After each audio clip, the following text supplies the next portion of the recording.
എല്ലാവർക്കും പുതിയൊരു വീഡിയോയിലേക്ക് സ്വാഗതം. ഇന്ന് നമ്മൾ ഉണ്ടാക്കാൻ പോകുന്നത് ബീട്രൂട്ട് തോരൻ. അതിനായിട്ടൊരു 5 ബീട്രൂട്ട് ഇവിടെ എടുത്ത് വെച്ചിട്ടുണ്ട്, മീഡിയം സൈസിൽ. പിന്നെ ഇച്ചിരി വെളുത്തുള്ളി, പച്ചമുളക്, മഞ്ഞൾ, കടുക്, ജീരകം, ഉപ്പ്. ആദ്യം നമുക്ക് ബീട്രൂട്ടൊന്ന് കട്ട് ചെയ്തുകൊണ്ട് വരാം.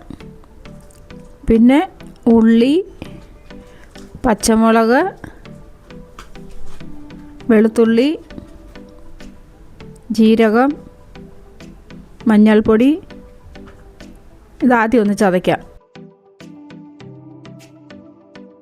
ഇതിനകത്തോട്ട് നമ്മൾ എടുത്ത് വെച്ചേക്കുന്ന തേങ്ങ കൂടി ഇട്ട് കൊടുക്കുക. ഒരു ചതയ്ക്കാം. എന്നിട്ടൊരു ചട്ടി ചൂടായി വെളിച്ചെണ്ണ അതിനകത്തോട്ട് ഇടാം.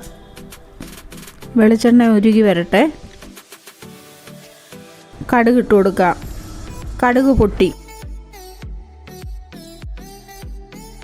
കടുക് പൊട്ടിക്കഴിഞ്ഞപ്പോൾ നമ്മൾ ചതച്ചില്ലായിരുന്നോ, അത് ഇട്ട് കൊടുത്ത് ചെറിയ തീയിൽ ഒന്ന് വേവിച്ചെടുക്കാം. ചെറു തീയിലിടണേ. വെളുത്തുള്ളി, ഉള്ളി എല്ലാം വേകണം. അതിനായിട്ടാണ് ഇങ്ങനെ ചെയ്യുന്നത്, മൊരിഞ്ഞ് കിട്ടാൻ. പിന്നെ നമ്മൾ കട്ട് ചെയ്ത ബീട്രൂട്ട് ഇട്ട് കൊടുക്കുക. എല്ലാം കൂടെ നമുക്ക് ഒന്ന് ഇളക്കി മിക്സ് ചെയ്ത്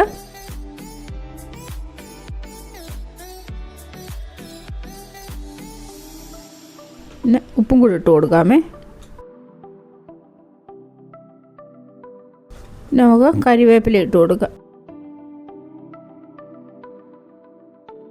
എല്ലാം കൂടെ നല്ലപോലെ മിക്സ് ചെയ്തു. ഇനി നമുക്കിതെല്ലാം കൂടെ ഒന്ന് തല്ലിപ്പൊത്തി വെക്കാമേ. ഇച്ചിരി വെള്ളം ഒന്ന് കുടഞ്ഞു കൊടുക്കാം. ഒത്തിരി വെള്ളം ഒഴിക്കണ്ട, ബീട്രൂട്ടിലും വെള്ളം ഉള്ളതാണ്. എന്നിട്ട് അടച്ചു വെക്കാം. ചെറിയ തീയിലാണേ വെച്ചത്. നമുക്ക് ഇടയ്ക്ക് ഒന്ന് ഇളക്കി കൊടുക്കാം.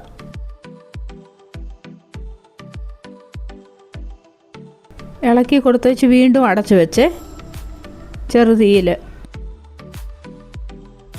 ഇപ്പം നമ്മുടെ ബീട്രൂട്ട് തോരൻ വേണ്ടേ. ഇനി നമുക്ക് ഒരു പാത്രത്തിലോട്ട് വിളമ്പി എടുക്കാം. എല്ലാവരും ഇങ്ങനെ ഉണ്ടാക്കി നോക്കണേ. ചോറിനൊരു തോരനാണേ. വീഡിയോ കണ്ടതിന് താങ്ക് യു.